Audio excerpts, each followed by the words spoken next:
Hi guys, വണക്കം, നമസ്കാരം, നമസ്തേ. ഞാൻ നിങ്ങളുടെ ഷെയർ ഓർഡർ എന്ന സീരീസിൻ്റെ പുതിയൊരു എപ്പിസോഡിലേക്ക് നിങ്ങൾക്ക് എല്ലാവർക്കും സ്വാഗതം.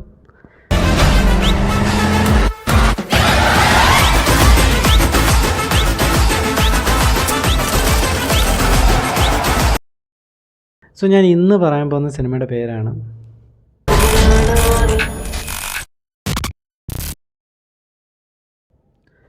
മസ്തിഷ്ക മരണം, ഫ്രാങ്കൻ ബൈറ്റിംഗ് ഓഫ് സൈമൺസ് മെമ്മറീസ്. ഈ സിനിമയുടെ പേര് ഞാൻ കറക്റ്റായിട്ട് പറഞ്ഞതെന്ന് എനിക്ക് തോന്നുന്നത്. രജിഷ വിജയൻ, നിരഞ്ജ് മണിമുള്ള രാജു, പിന്നെ സുരേഷ് കൃഷ്ണ, ദിവ്യപ്രഭ, അങ്ങനെ ഒരു അത്യാവശ്യം നല്ലൊരു രസമുള്ള താരനിര. രസമെന്ന് തന്നെ ജഗദീഷ് ഏട്ടൻ, രസമുള്ളൊരു കാസ്റ്റ് ലിസ്റ്റുള്ളൊരു സിനിമയാണ്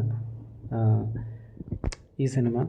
ഇത് ആക്ച്വലി ഞാൻ ലാസ്റ്റ് വീഡിയോയിൽ പറഞ്ഞല്ലോ, ഇതെൻ്റെ ഒരു വാച്ച് ലിസ്റ്റിലുണ്ടായിരുന്നൊരു സിനിമയല്ല. പിന്നെയാണ് ഞാൻ ഈ സിനിമയെക്കുറിച്ച് നോക്കി ബാക്കി കൃഷാന്ത് ഡയറക്റ്റ് ചെയ്തത്. കൃഷാന്ത് നമ്മുടെ പുരുഷപ്രേതം എന്ന് പറയുന്ന സിനിമ ഡയറക്റ്റ് ചെയ്ത ഗഗനചാരിയുടെയൊക്കെ കോ പ്രൊഡ്യൂസറായിരുന്നു പുള്ളി. അപ്പം ആ പുള്ളിയുടെ ഒരു സിനിമയാണെന്നൊക്കെ ഞാൻ പിന്നെ ഈ സിനിമ കാണാമെന്ന് പറഞ്ഞ് നോക്കിയപ്പോഴാണ് ഇതൊക്കെ അറിയുന്നത്. ഞാൻ എൻ്റെ ട്രെയിലർ കണ്ടിട്ടില്ല ആക്ച്വലി. അപ്പം ഇതിൻ്റെ പ്രിമൈസ് ഞാൻ ജസ്റ്റ് എവിടെ ഒരു റിവ്യൂവിൽ കേട്ട സമയത്ത് എൻ്റെ പ്രിമൈസ് കേട്ടു. അപ്പോൾ അതും എനിക്ക് ഇൻട്രസ്റ്റിംഗ് ആയിട്ട് തോന്നി. പോയി കാണാം. അപ്പോൾ ട്രെയിലർ പോലും കാണാതാണ് ഞാൻ പോകുന്നത്. എനിക്ക് ഭയങ്കരമായിട്ട് ഇഷ്ടപ്പെട്ടു സിനിമ. ഭയങ്കര രസം, ഭയങ്കര ഒരു വൈൽഡ് എക്സ്പീരിയൻസ് എന്നൊക്കെ നമ്മൾ പറയില്ല, അതാണ് സിനിമ പ്രൊവൈഡ് ചെയ്യുന്നത്. കാരണം 2046 ആണ്, എങ്ങനെ വേണമെങ്കിലും പ്രസൻറ്റ് ചെയ്യാം. ഇങ്ങനെ ആയിരിക്കും, അല്ലെങ്കിൽ 2046 ഇങ്ങനെ ആയിരിക്കാം, അപ്പോൾ ഇങ്ങനെ ആയിരിക്കും, ഇതിന് റീപ്ലേസ്മെൻ്റ് ആയിട്ട് ഇങ്ങനെ ആവും. കേരള പോലീസിനെ പ്രസൻറ്റ് ചെയ്തിരിക്കുന്ന രീതിയുണ്ട്. കേരള പോലീസ് 2046 ആകുമ്പോൾ അവരുടെ മാറ്റങ്ങൾ പറയും. അപ്പം അതൊക്കെ നല്ല രസമായിട്ട് കിടിലമായിട്ട് ചെയ്തിട്ടുണ്ട്. പിന്നെ ഇതിൻ്റെ ബഡ്ജറ്റ് എത്രയാണെന്നും എനിക്ക് അറിയില്ല. പക്ഷേ ഇതിനകത്ത് ചിലയിടത്തൊക്കെ ഇപ്പോൾ VFX പരിപാടികളാണെങ്കിലും ആ 2046 പോലീസ് വെഹിക്കിളിൻ്റെ ഒരു മാറ്റമൊക്കെ അവർ പ്രസൻറ്റ് ചെയ്തിട്ടുണ്ട്. എനിക്ക് തോന്നുന്നു ഭയങ്കര രസമായിട്ട് ചെയ്തിട്ടുണ്ട്. നല്ല രസമായിട്ട് ഒരു രീതിയിൽ നമുക്കൊരു ഇറിറ്റേഷൻ വരാത്ത രീതിയിൽ നല്ല രീതിക്ക് ചെയ്തിട്ടുണ്ട്. ആൻഡ് പെർഫോമൻസ് വൈസ് ആണെങ്കിൽ ഇതിൽ രജിഷ ആണ് അഴിഞ്ഞാട്ടം നടത്തിയിരിക്കുന്നത്. കിടിലമായിട്ട് പുള്ളിക്കാരി ചെയ്തിട്ടുണ്ട്. എനിക്ക് തോന്നുന്നു ബൈസനാണ് ഞാൻ പുള്ളിക്കാരിയുടെ ലാസ്റ്റ് കണ്ട പടം. മലയാളത്തിൽ എനിക്ക് തോന്നുന്നു പുള്ളിക്കാരി എനിക്ക് മേ ബി ഓർമ്മ വരാത്തതുകൊണ്ടാണെന്ന് അറിയില്ല, റീസെൻ്റ്ലി ചെയ്തതിൽ one of the best characters. പുള്ളിക്കാരിയുടെ ഫുൾ ഒരു ഇമോഷണൽ റോളർ കോസ്റ്ററാണ് പുള്ളിക്കാരിക്കുള്ളത്. പുള്ളിക്കാരിക്ക് ഒരു ചെറിയ പരിപാടി, അങ്ങനെ വട്ടുണ്ടെന്നല്ല, പുള്ളിക്കാരി ക്രേസിയാണ് പുള്ളിക്കാരി. അപ്പോൾ അത് പുള്ളിക്കാരിയുടെ സിറ്റുവേഷൻസ് കൊണ്ടായിരിക്കാം, അല്ലെങ്കിൽ അത് എന്തുകൊണ്ടാണെന്നൊന്നും നമ്മൾ പറയില്ല. പക്ഷേ പുള്ളിക്കാരുടെ ക്യാരക്ടർ നമുക്ക് മനസ്സിലാക്കി തരുന്നുണ്ട്. അപ്പോൾ ആ ഒരു പുള്ളിക്കാരിയുടെ ക്യാരക്ടർ, പുള്ളിക്കാരിക്ക് ഇട്ടില്ല നല്ലൊരു ക്രേസിനെസ് എപ്പോഴും ആ ഒരു ഹോൾ ദ മൂവി ക്യാരി ചെയ്ത് നല്ല രസമായിട്ട് പ്രസൻറ്റ് ചെയ്തിട്ടുണ്ട് ആ ക്യാരക്ടർ. ഫ്രീഡ സോമൻ എന്നാണ് ക്യാരക്ടറിൻ്റെ പേര്.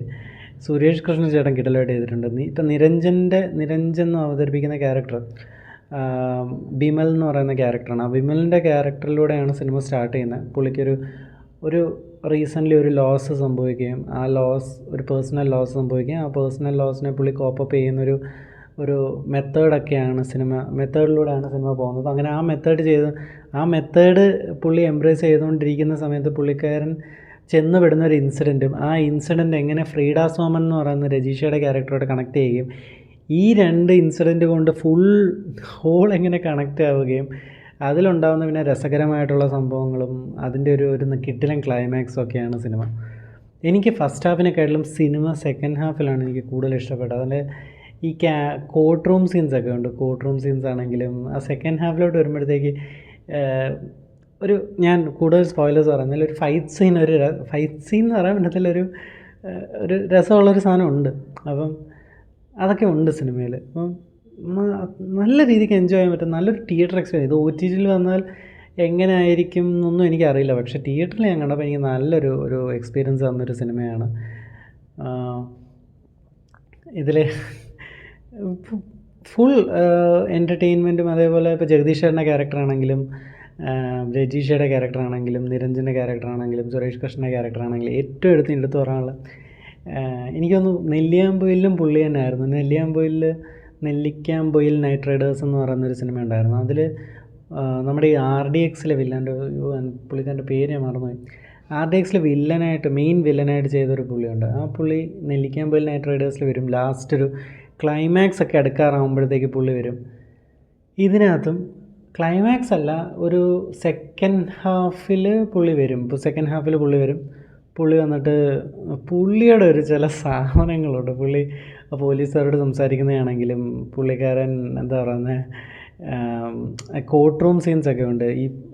ഈ പുള്ളിക്കാരനും ഡോൺ എന്നാണ് പുള്ളിക്കാരൻ്റെ ക്യാരക്ടറിൻ്റെ പേര്. പുള്ളി ഒരു അഡ്വക്കേറ്റാണ്. പുള്ളിക്കാരനും ദിവ്യപ്രഭ ഫ്രീഡ സോമൻ എന്ന രജീഷ വിജയൻ്റെ ക്യാരക്ടറിൻ്റെ അഡ്വക്കേറ്റാണ്. അപ്പോൾ ഇവർ രണ്ടുപേരും കൂടിയുള്ള കോർട്ട് റൂം സീൻസ് ആണെങ്കിൽ ആ കോർട്ട് റൂം സീൻ ഫുള്ളൊരു അത് ഭയങ്കര ഒരു രസമായിട്ടാണ് ചെയ്തിരിക്കുന്നത്. ഞാൻ പറഞ്ഞല്ലോ 2046 ചിലപ്പം അത് സംഭവിക്കാം, അങ്ങനെയൊക്കെ സംഭവിക്കാം.